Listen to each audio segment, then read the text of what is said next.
Salut à tous. Bien le bonjour. Bienvenue dans Muteki, une heure de son japonais. Bonjour. Ah mon Dieu, mais on a quelqu'un en ligne. On a évidemment Tokyo avec nous. Oui, on fait exprès d'être surpris. Mais avec nous, nous avons Amélie avec son invité et non des moindres. Il s'agit de Shinichi Sakamoto. Voilà le programme pour aujourd'hui. Comment vas-tu Amélie et comment allez-vous à Tokyo ? Eh bien, écoute, très bien. On vient d'avoir une grosse averse de pluie. Petite frayeur pour mon matériel informatique sur le chemin. Ah oui. Il ne devait pas pleuvoir, mais sinon, ça va très bien. On a enfin descendu à 26 degrés après 35 degrés pendant des mois. Vous avez eu un été très chaud. Ah ça y est, on est enfin... Il fait encore très très bon ici, 26 degrés. Ça reste très agréable. Ah oui. Oui. Oui, il fait froid. Mais en tout cas, c'est fini là. C'est vrai qu'en septembre, des fois à Tokyo, il peut faire encore chaud. Ouais. Ah d'accord, ok. Alors, il peut encore faire chaud. Oui, mais là, on est en octobre. Oui. Voilà. C'est bien. C'est bon signe. Et donc, je vais très bien. Et aujourd'hui, j'ai en effet un invité très spécial que tu viens juste d'annoncer. Donc, Shinichi Sakamoto.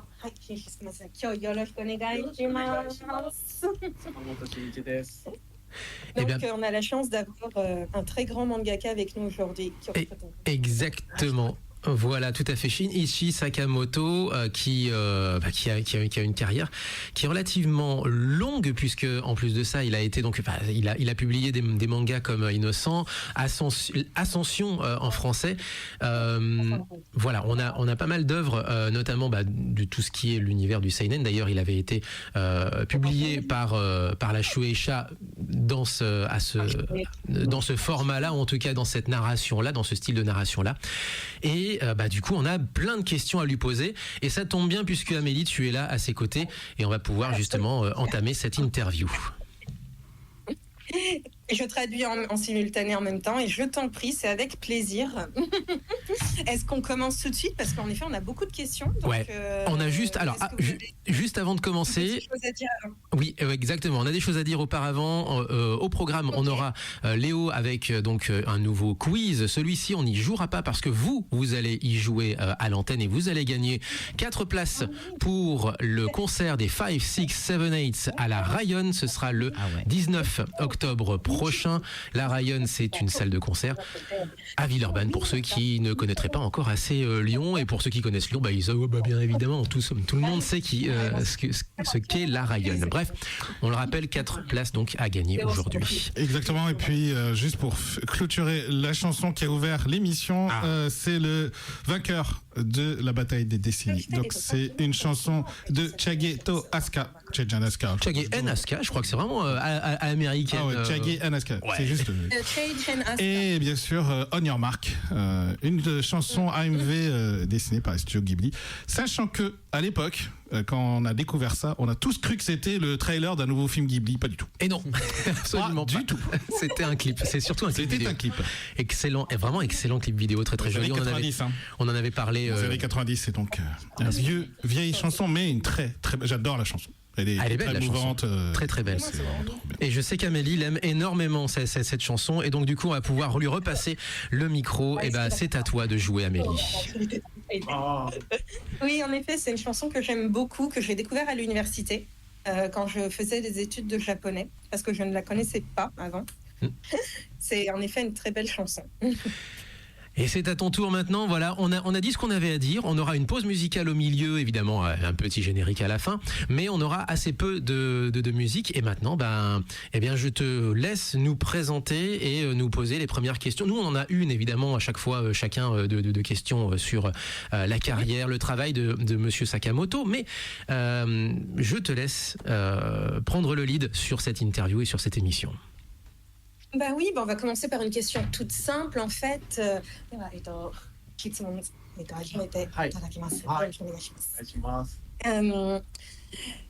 Donc la première question toute simple, ce serait en fait qu'il se présente, lui un peu ainsi que son travail. 漫画家の坂本慎一と申します。現在、日本の雑誌グランドジャンプでハッシュ DRCL ミッドナイトチルドレンという漫画を、今連載中です。Donc enchantée, je suis le mangaka Shinichi Sakamoto. Actuellement, il est publié dans le magazine Grand Jump, qui s'appelle, donc c'est un magazine japonais, dans lequel est prépublié, je ne sais jamais comment le dire en français, si je dois dire DRCL, Midnight Children, si je dois dire Dracula. Ouais, Dracula. Il y a le jeu de mots, voilà. それともドラキュラ言うか。タイトルですか。はい。タイトル実は読み方がないんです。読み方がないんだ。はい。あれはもう記号と読むかっていうのがないんで、すごくこう実験的なタイトルを今回採用していて。出版社が一番困ってる。わかりました。ありがとうございます。Je viens de lui poser la question qui vient de me traverser l'esprit. Donc, comment ça se lit, si on doit lire avec les lettres ou si on doit dire Dracula. Oui. Et en fait, il me dit il n'y a pas du tout de façon de lecture. Il n'y en a pas.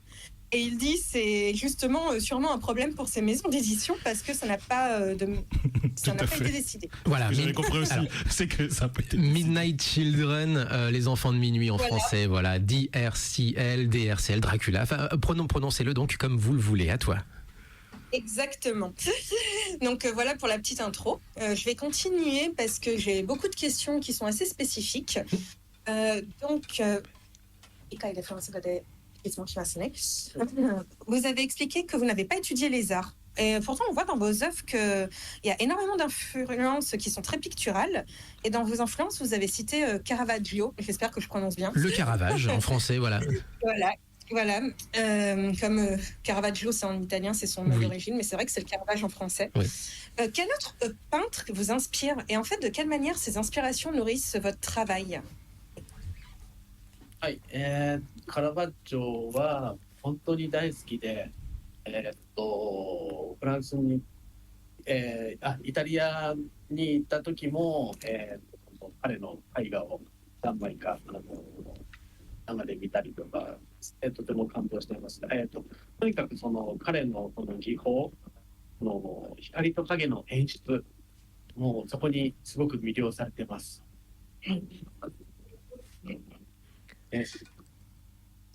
Donc, Caravaggio, c'est vraiment en fait son artiste préféré. Il l'aime énormément. Quand il a été en Italie, il a été voir ses œuvres donc directement, énormément de fois. Et en fait, il a été très ému de pouvoir voir ses œuvres en vrai, notamment le travail qui est fait sur l'ombre et la lumière. D'accord. はい、特にその、ユーティットとホロヘルネス、その光のそのスポットライトを一方向から当てることによってその緊張感、その表情、筋肉、そういったものがその光と影で演出されていて、その緊張感がある空気感が漂っているのがとても大好きですね。そんな風に自分の漫画も、カラバッチョが取り入れているその光と影の演出を採用して漫画の中の緊張感、劇的ドラマチックになるように僕も影響を受けています。すみません、もう一度、タイトル、ユリトとホロフェルネス。ユリトとホロフェルネス。首をこう切ってる。わかりました。はい、あれですね。一番有名ですね。はい、有名ですね。Alors. Désolée parce qu'en fait les titres parfois sont différents. Voilà, Judith et les titres sont différents en japonais. Donc il a cité l'œuvre de, j'espère encore une fois que je le prononce bien, Judith Holoferne. Est-ce que vous voyez ce que c'est? C'est le fameux, c'est un tableau en fait du Caravage qui a été peint vers 1598. Et en fait on voit deux femmes qui essayent de décapiter un homme. C'est une œuvre qui est très très brute. Vous voyez ou pas? Ouais, moi je crois voir. Toi, tu vois? Ouais, je crois voir après le nom. Oui, nom du tableau. C'est alors Judith et Holoferne. Holoferne, voilà. Oui. Judith et Holoferne. C'est un des tableaux, je pense, les plus connus et c'est une scène qui a été d'ailleurs très fortement reprise par beaucoup d'artistes peintres. Tout à fait. Il faut savoir. Elle a été reprise au moins 5 ou 6 fois par d'autres artistes, mais la version la plus connue, c'est celle du Caravage. Oui. Et donc, il expliquait, j'en reviens à ce qu'il dit, que ce qui l'a vraiment ému quand il a vu cette œuvre en direct, c'est le travail sur la lumière, notamment le spotlight qui ressort avec les muscles en fait. On voit énormément comment le corps est travaillé et il aime énormément l'ambiance qui est rendue dans ce tableau. il s'est inspiré donc du travail entre autres de ce tableau pour ses propres mangas, pour faire ressortir en fait cet effet dramatique qui joue sur la lumière et aussi sur le corps, le muscle, tout ça. La mise en scène, exactement, tout à fait. Exactement. Alors, je vais t'inviter juste... excuse-moi, est-ce que la traduction était achevée ou pas ? Oui. Oui, à l'instant. J'ai vraiment par contre résumé. Ça marche, ok. Sur l'idée. Oui, on est un peu obligé, on est une émission en direct. Je vais t'inviter à rapprocher un petit peu le micro de Shinichi Sakamoto, parce qu'on l'entend un petit peu moins bien. En attendant, j'ai quand même une question à poser, puisqu'on parle d'œuvres picturales, on parle de musée. Moi, j'ai juste une question par rapport à son travail autour du musée du Louvre. Il y a un ouvrage qui a été édité il y a une dizaine d'années, en 2016, qui s'appelle Les Rêveurs du Louvre, avec des artistes japonais, avec des artistes taïwanais, des illustrateurs à chaque fois. Et je voulais savoir, comment lui avait été contacté et comment on travaille dans ce genre d'ouvrage à plusieurs personnes. Est-ce que, par exemple, ils discutent entre eux pour savoir ce qu'ils vont faire, ou alors chacun est dans son coin? Tu vois ce que je veux dire? なんか旦那さんからのご質問なんですけど、2016年で、ルーブル美術館の本の参加したみたいで、そして、日本と台湾の、アーティストさんがいろいろ参加してて、こういう作品作るためには、先生もどういう感じ連絡が来て、そしてどういう感じその、作品作りましたか？はい。そう、日本の漫画家さん何名かなんだろう、呼んで声をかけていただいて、自分のその中の一人っていう風に感じですね。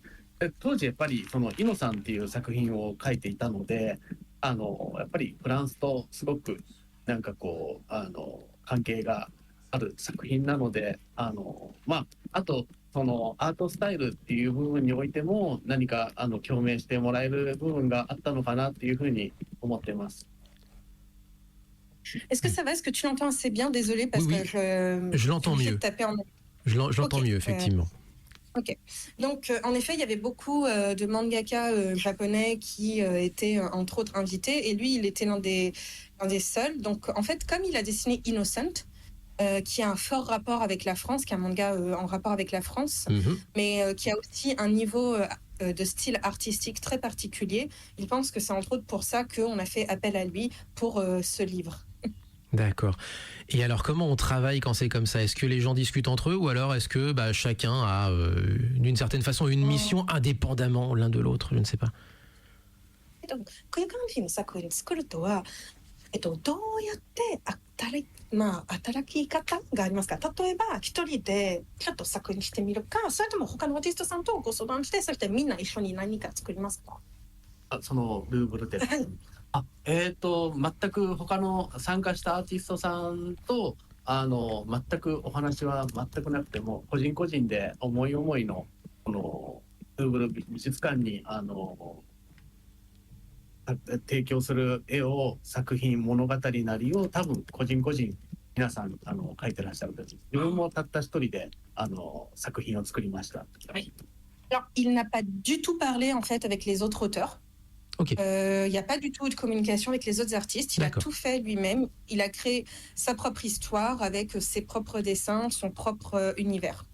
D'accord, ok. Donc vraiment dans son coin, effectivement. Alors, une dernière par rapport à Innocent, puisque tu parles de Innocent, ça c'est la question de Romain, qui n'est pas avec nous aujourd'hui, mais qui voudrait te demander, en fait, surtout par rapport à Innocent, puisque lui-même adore la Révolution française, d'où vient sa fascination pour la famille de Bourreau qui est dépeinte dans l'ouvrage.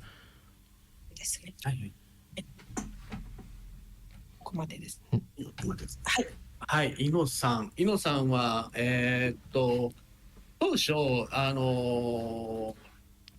ノさんをやる前に企画として上がっていたのが、池田理代子先生の「ベルサイユのバラ」を、現代の技術で描いたらどうなるのかっていうそのチャレンジしてみたかったんですね。その企画を当時のヤングジャンプ編集部と一緒に進めていたんですが、最終的にやはり池田理代子さんの事務所の事務所は OK をいただいたんですけど、先生自身がやっぱり他の方にオスカルを書いていただきたくないっていうお答えをいただいて、その企画はなくなっちゃったんですね。で、そうこうしてるうちにフランスでイベントで呼ばれて、フランスに滞在している時にたまたまハンソンっていう処刑人っていう職業のなりわいにしていた人物を知って、そこから一気に興味が走っていったっていう感じです。たまたまなんか街の中でってことですか？そうですね。やはり美術館とか、アントワネット、ルイ16世、ベルサイユ関係の革命期のことに触れるにつれて、やっぱりギロチンで首をはねたサンソンっていう人物が出てきた、それが出会いですね。やっぱり革命期においてすごく重要な立ち位置をあまり表舞台では語られない人物なんですけども、すごく全ての革命の志士たち戦士たちと関わり合っている唯一の人物、その人間にすごく興味を惹かれました。さっきすみませんね。もう一度池田良子のベルサイユのバラの話なんですけど、なんか聞かれるのが何か作品してみたかったってことですか？現代の技術でリメイクするとどうなるんだろうっていうことですね。新しい映画ってことですね。そうですね。ありがとうございます。En tout cas, il a l'air passionné par le sujet, tout à fait, voilà. Oui, c'est très long. Il y a beaucoup de mots compliqués, donc je vais essayer de résumer tout ça. Vas-y. Avant de faire Innocent, donc vraiment avant de faire ce manga qui est sur Sanson, il faut aussi savoir que c'est une personne qui admire énormément Ikeda Ryoko, notamment pour son œuvre La Rose de Versailles ou Lady Oscar, en version française. Et peut-être que vous vous souvenez, il y a un remake qui se fait sur le film de Lady Oscar qui est déjà sorti au Japon. Oui. Et sur cette période-là, lui-même, il pensait, en fait, il avait pensé à travailler. J'espère que j'ai bien compris. J'espère que je ne fais pas d'erreur sur ma traduction. Mais en même temps, il se dit qu'il n'a pas forcément envie, tu vois, que quelqu'un d'autre dessine Oscar. D'accord. Et en fait, ce projet finalement n'a pas abouti. Ce fameux projet de travailler peut-être sur le film.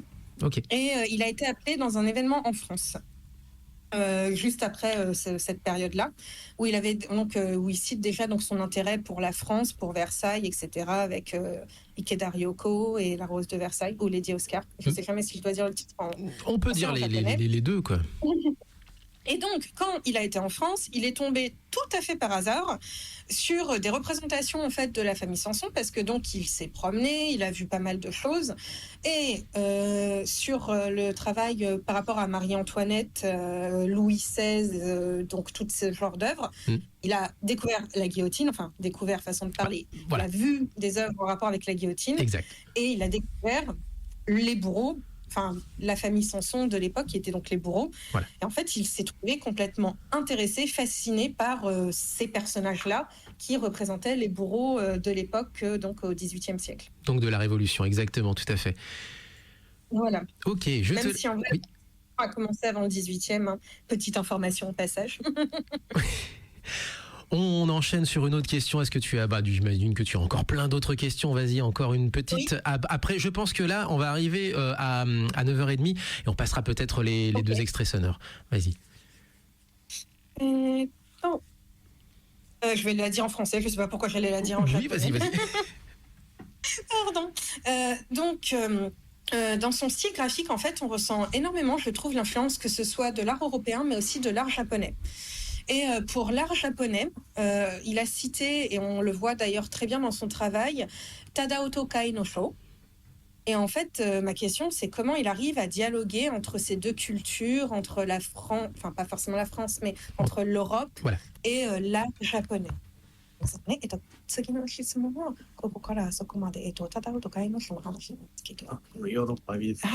そしてここまでのお願いします。ヨーロッパ美術と日本のそのなんだろう文化の融合ってことなんですけども、案外その日本人の僕たちがその子供の頃からたくさんそのヨーロッパ美術っていうものにはたくさん触れていて、例えばドラゴンクエストとかヨーロッパの街並みを冒険して最終的にボスを倒すっていう物語の中にもたくさんのヨーロッパのその建築様式だとか美術に知らないうちに触れてて、多分日本人は違和感なくそのヨーロッパ美術っていうものをすごくその小さい頃から接していると思います。Donc, il explique que les Japonais, depuis qu'ils sont petits, ils sont vraiment exposés en fait à beaucoup de musées qui sont typés européens, notamment par exemple avec le jeu de Dragon Quest, où on voit énormément des villes d'Europe. Et en fait, depuis tout petit, vraiment, les Japonais sont exposés à ça, à tout ce qui est art européen, notamment les musées. Et il va continuer.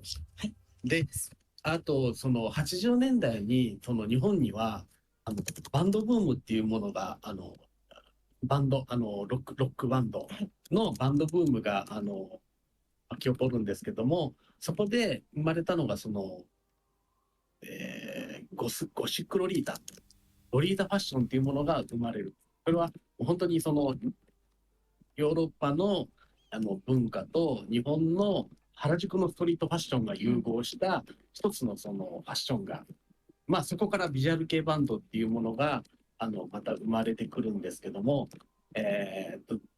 とにかく僕の作品にはそのゴシックロリータ、その大敗的でダークで神秘的なそのファッション、まさにヨーロッパと日本の融合したスタイルっていうものが僕の作品の要素として大事に演出要素として大事に使っています。はい。Alors, donc, suite à ça, il explique qu'au Japon, il y a beaucoup de groupes de rock. Et en fait, alors, il est passé au début, il a parlé de groupes de rock, mais en fait, il veut parler donc de groupes de visual kei. Et il y a aussi énormément de mode gothique Lolita. Oui. Et c'est vraiment, donc je pense que ceux qui aiment le Japon sont déjà au courant, mais je vais quand même traduire vu qu'il l'a dit, que c'est un mouvement qui est un mélange d'Europe et du Harajuku style. Oui. En tout cas, avant, parce que c'est très différent maintenant. C'est maintenant dit, voilà, c'est exactement. Ouais. Voilà, mais donc voilà, Harajuku était connu pour ce style-là. Oui. Et en fait... c'est quelque chose qui naît aussi dans ses œuvres. Lui, il fait énormément de gothique Lolita. Et en fait, il fait beaucoup de styles qui mélangent la mode japonaise. Et il pense que c'est vraiment quelque chose d'important dans ses œuvres, où il s'inspire donc du gothique Lolita, du visual kei et donc de l'Europe. On en revient toujours au visual kei, hein, c'est fou. ce mouvement a structuré la pop culture japonaise. Le gothique Lolita aussi. Et le gothique Lolita. C'est vrai que le gothique... Ouais, non, je suis pas content. Oui, voilà, on va enchaîner sur, du coup, alors pas forcément du horrifique, enfin si, pas forcément du horrifique gothique, mais du horrifique tout court, puisque on va passer un extrait sonore qui est, eh bien, l'un des morceaux de la BO de Enemy Zero. Enemy Zero, c'était un jeu sur Saturn qui est sorti en 96-97. Wow. Le compositeur, c'est pas un japonais.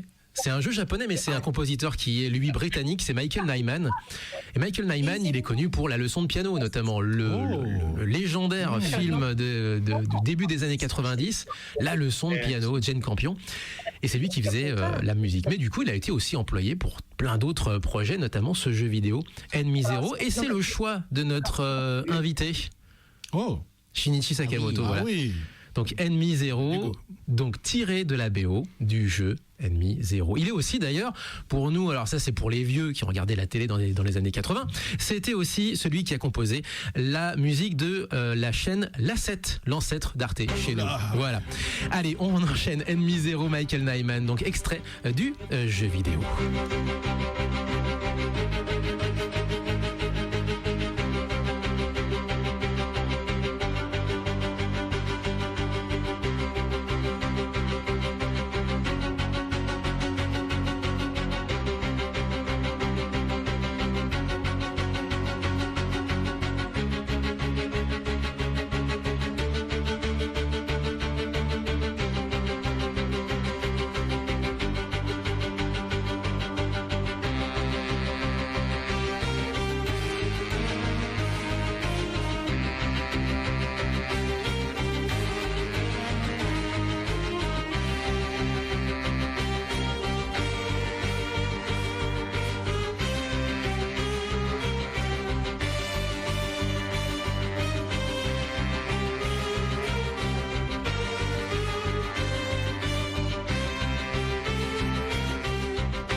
Hello everyone, this is Sugizo. You are listening just Muteki.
on s'excuse de ne pas le passer jusqu'à la fin. Ain't Afraid to Die, d'Irene Grey. Mais c'est vrai qu'on est une émission en direct et effectivement, on donne quand même la priorité à l'invité. L'invité, d'ailleurs, qui avait choisi effectivement cette chanson-là, Ain't Afraid to Die, qui est magnifique, de d'Irene Grey. Notre invité en question, c'est Shinichi Sakamoto, qui, on le rappelle, est donc mangaka, illustrateur, dessinateur, et qui a qui nous présente depuis le début de cette émission sa carrière et ses influences, aux côtés évidemment de Amélie, notre reporter de choc et de charme, évidemment, notre correspondante à Tokyo. Est-ce que tu es toujours là, Amélie ? Je suis toujours là. Nous sommes toujours là. Vous êtes toujours là, exactement. Juste avant de reprendre, on va passer sur une news ou deux, mais juste un mot sur le choix de ces deux chansons. On a parlé de Ennemi Zero et puis d'Irene Grey, Ain't Afraid to Die. Je pense qu'on peut le relier, j'imagine, à son influence autour du visual kei, de l'époque lookée des années 90-2000 au Japon. J'imagine que c'est ça, non ? ちょっとさっきの選んだ曲の話なんですけど、エンミゼロとディライングレの曲を選んだんですけど、やっぱりその1990年のビジュアル系にも、今の作品のインスピレーションになってるってことですか？はい、強く影響されてます。とにかくその彼らのそのビジュアルのその美しさと、あと刺激的なそのファッション。特にその辺は意識していますし、同時に嫉妬もしています。嫉妬ですね、なんか一目惚れな感じですか？そうですね。もう自分の作品においてすごく重要なこのジャンルですね。刺激をたくさんもらってます。Donc, en effet, le visual kei, il y a une énorme influence, notamment parce que c'est une incroyable beauté visuelle, aussi une mode qui laisse en fait une très forte impression. Et en fait, ce style l'influence énormément sur ses œuvres et il essaye aussi de faire en sorte que ça se ressorte dans son travail, que ce soit au niveau de la mode ou du visuel. Ok. Merci. Juste, oui. Ah pardon, excusez-moi. Oui. Est-ce que non, je pensais qu'il était reparti à compléter sa réponse. On va enchaîner très très vite puisqu'on parle de gens lookés. Eh bien ceux qui ont une attitude, mais là on est plus sur un manga shonen. Le 16 octobre prochain sort le tome 11 donc du manga Blitz de Tsukuhasa Mori, Daitaro Nishihara et bien sûr Cédric Biscay, manga réalisé en collaboration avec l'ancien champion du monde d'échecs Garry Kasparov, donc un shonen dans le monde des échecs. Blitz donc qui sort le 16 octobre prochain évidemment. C'est toujours édité par Iwa, la maison d'édition qui dépend de Shibuya International. Deuxième news, c'est pour nous. C'est que on rappelle que samedi prochain on fait une petite fête comme ça, sans prétention, mais quand même avec pas mal d'animation pour les 25 ans de l'émission. C'est le samedi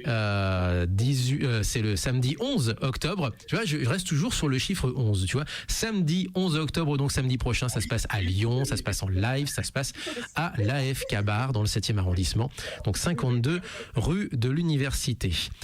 Voilà pour les news pour moi, mais on a un dernier élément, c'est qu'il y a un concert, ce sera le 19 octobre à La Rayonne, à Villeurbanne. Et pour ça, j'ai besoin de toi mon Léo, parce qu'on est parti à jouer. Il y a 4 places à gagner donc pour ce concert. Et Léo, du coup... On va devoir deviner une thématique et l'intrus alors. C'est ça, il faut deviner la thématique, donc vous pouvez répondre dans les commentaires, et l'intrus, le numéro de la chanson intrus. Oui. Parmi les 4 extraits, on va vous placer maintenant et vous les aurez bien sûr sur les réseaux sociaux, notamment Instagram et je suppose également sur nos différents réseaux sociaux. C'est surtout Instagram et TikTok où les gens répondent. Vous êtes quelques-uns à répondre et on vous remercie d'ailleurs au passage. Ensuite, s'il y a plus de réponses que le nombre de billets, on fera un tirage au sort.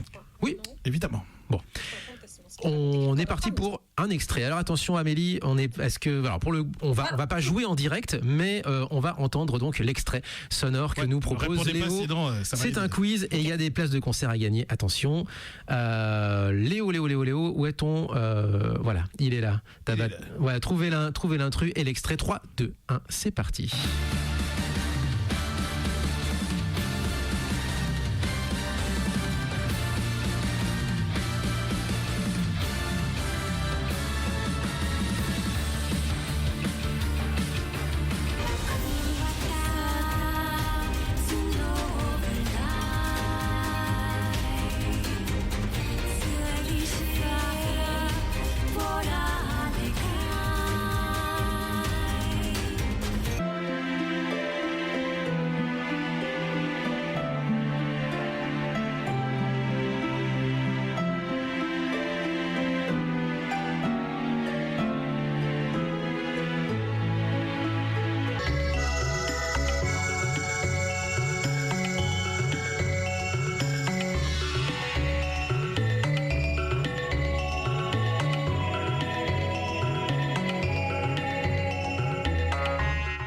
Donc 4 extraits, et là pour le coup 4 extraits, j'allais dire 4 extraits liés à notre univers de Mouteki, c'est-à-dire le on Japon, peut dire la culture. On peut dire l'univers parce que l'intrus n'est pas lié à ça, c'est effectivement des jeux vidéo. Mais il va falloir trouver le thème. Le thème parmi donc cette sélection est de l'intrus. Voilà.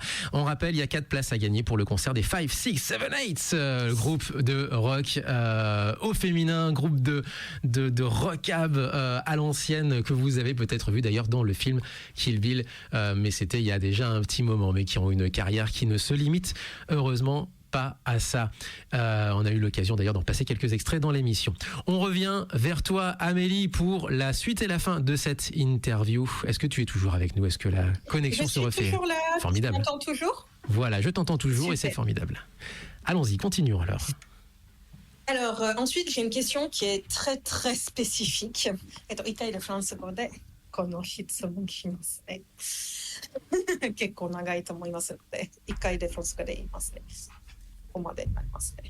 Alors, en fait, donc, il faut savoir que là, en ce moment, il y avait une exposition sur l'œuvre de Midnight Children à la galerie Vania à Ginza, en ce moment même à Tokyo. Et j'ai été voir cette exposition qui est incroyable. Je recommande à tout le monde d'aller y faire un tour si vous en avez l'occasion. Si vous êtes par hasard au Japon en ce moment, je crois qu'elle a toujours lieu, il me semble. Et il y a de la musique de fond dans cette expo, et je me suis rendu compte, en tant que mélomane, que la musique Vide Cormum était diffusée en fond sonore. Encore une fois, je ne parle pas latin, donc je suis une fois de plus désolée pour mon accent qui doit être catastrophique. Et il faut savoir que cette musique, elle est utilisée dans le film Hannibal.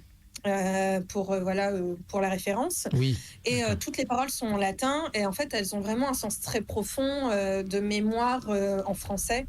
Ça dit tu es mon maître, etc. Et en fait, ma question, c'est de savoir si cette musique qui est apparue pendant l'exposition, elle a été choisie intentionnellement ou pas. Ou si voilà. C'est juste vraiment par hasard. Ça marche. バニラガローで展示会で流されてた曲は全然自分は知らなかったです。はい。まあでも逆に言えばその画廊側がその深く自分の作品を読み取っていただいて、多分その選曲していただいているならば、すごくそれはなんか嬉しいことだと思います。Alors, il ne savait pas du tout quelle chanson allait être utilisée en fait pour cette exposition. Donc, il ne savait pas quelle. Mais il est vraiment très content de savoir que il pense que les chansons ont été choisies avec soin. Et en fait, en fonction de son travail, c'est d'ailleurs ce que je me suis dit moi personnellement en entendant la musique. Donc, il pense que ces chansons ont été faites pour mettre en valeur son travail, et donc ça le rend très heureux que des personnes aient pu constater ce genre de choses. Mais c'est pas du tout lui qui a choisi, il savait pas quelle chanson passerait. Et donc, j'en arrive à ma question suivante, qui est reliée encore une fois à la musique. C'est en fait quelle place occupe la musique dans son processus de création.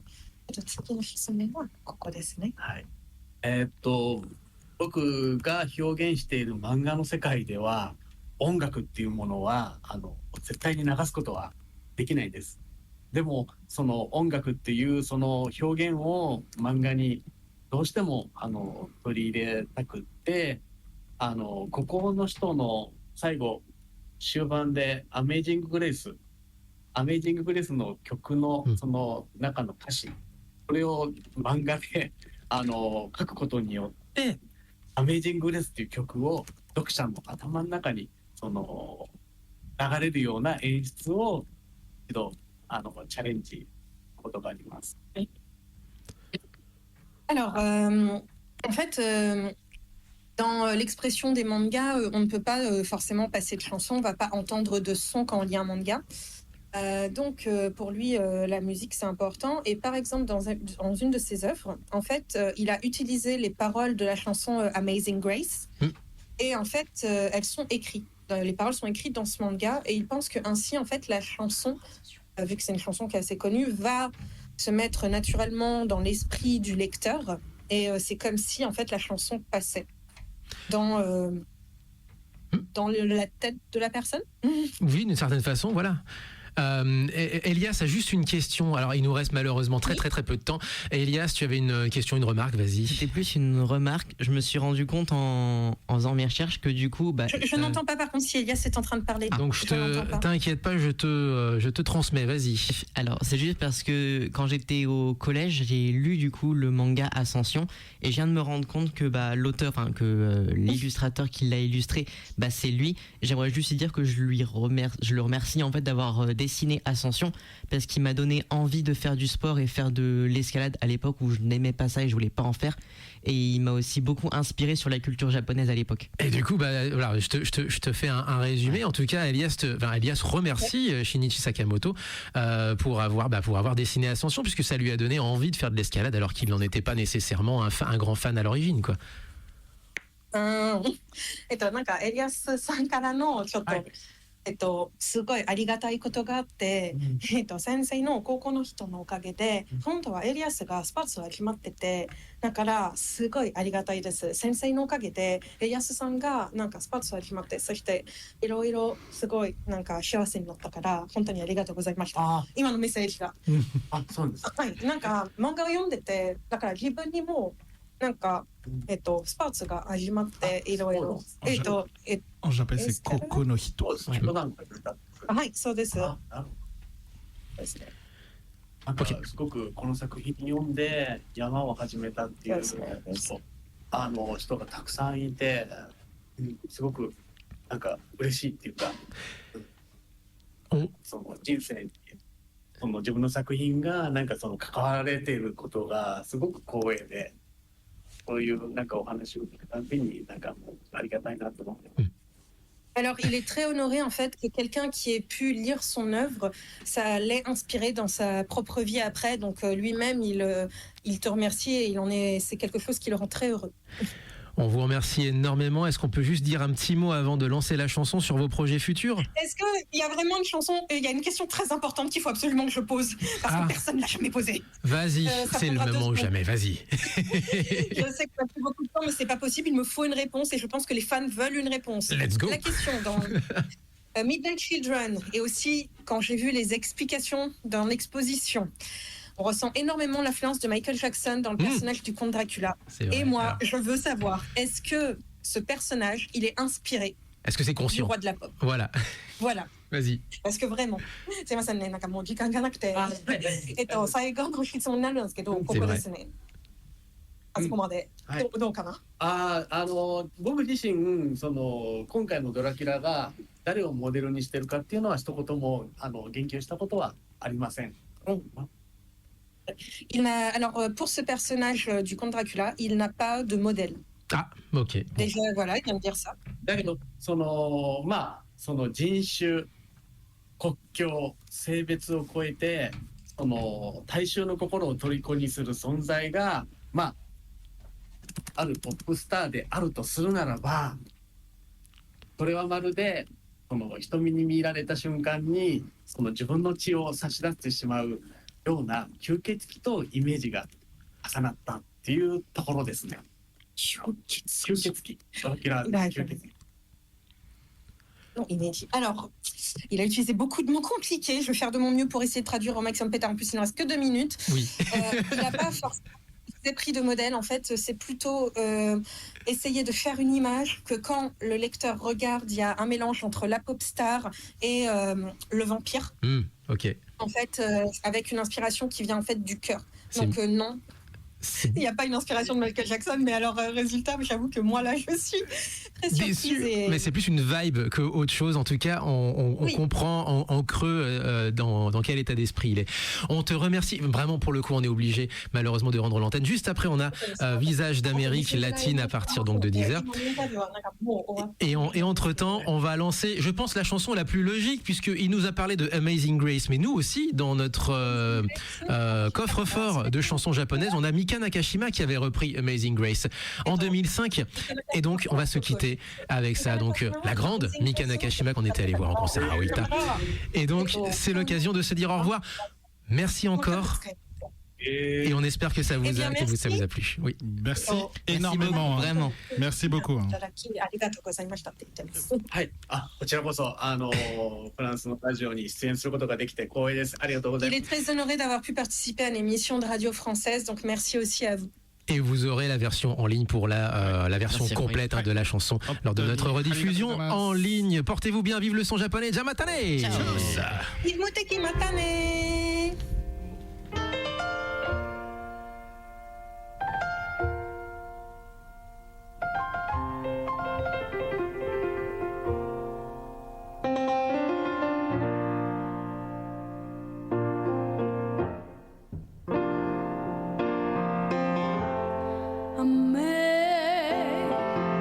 Amazing grace, how sweet the sound, the same, how rich like me.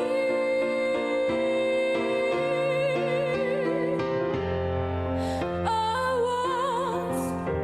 was lost. But now I found was right.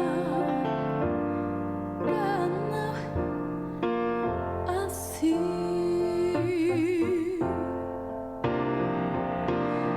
was grace that taught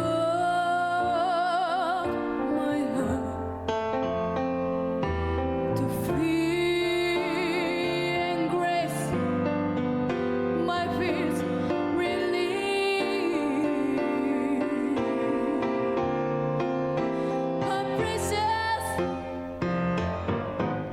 How precious did that grace appear near I first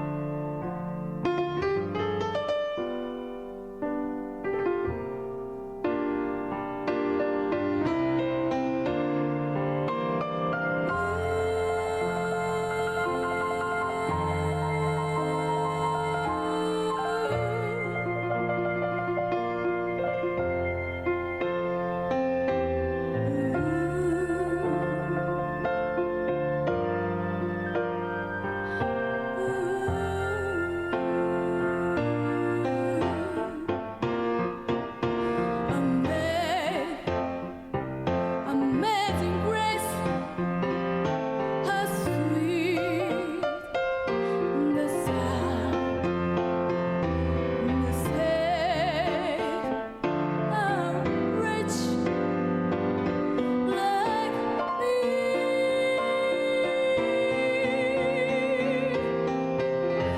I was lost. But now I found